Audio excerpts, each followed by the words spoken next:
In Nigeria, over 2 million people are living with albinism. However, just a few of them are privileged to have the basic amenities of life. The plight and discrimination against people living with albinism, especially in Africa, is worrisome, hence the need to raise awareness on issues affecting them. At this event organized by the Lagos State government to commemorate this year's World Albinism Day, speakers emphasized on the theme, United and Making Our Voice Heard. We've brought together today those who had already passed through the adolescent, the childhood stage, the adolescent stage, who are adults, and they are also with albinism and they've made it in the society. They come and speak with students today to create in them that boldness that yes, they too are somebody and they can become somebody in the society. Albinism is a rare genetically inherited condition which results in a lack of pigmentation in the person affected. This means they have uncharacteristically light hair, skin, and eyes. This increases the risk associated with exposure to the sun and bright light. Albinism is a genetic condition. The truth is that for you to have an albino child, both the father and the mother must carry the genes. It's not come from one side of the family. So the basic challenge with albinism is two: the sun and sight. The sun affects the skin. It is the melanin absence that makes an albino child have problem with sight.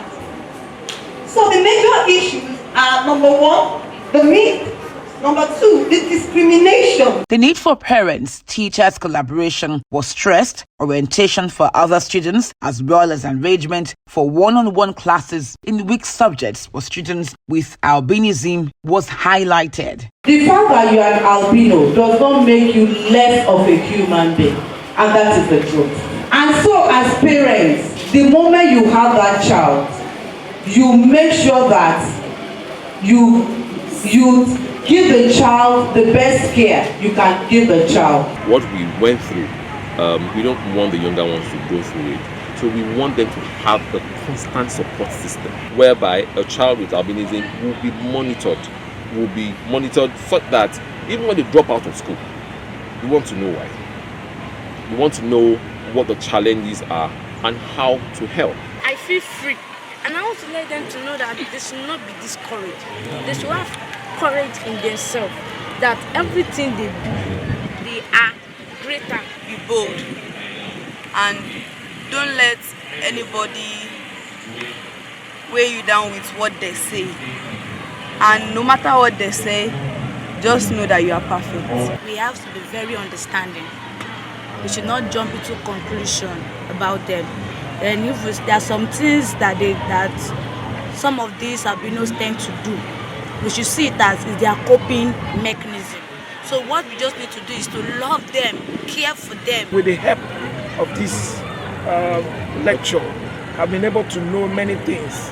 I've been able to understand why my son behaves the way he does.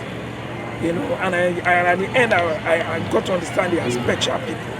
They need to be treated special. This year's theme, United and Making Our Voice Heard, intends to spread a sense of unity and celebrate the multiple versions of the lives of people living with albinism.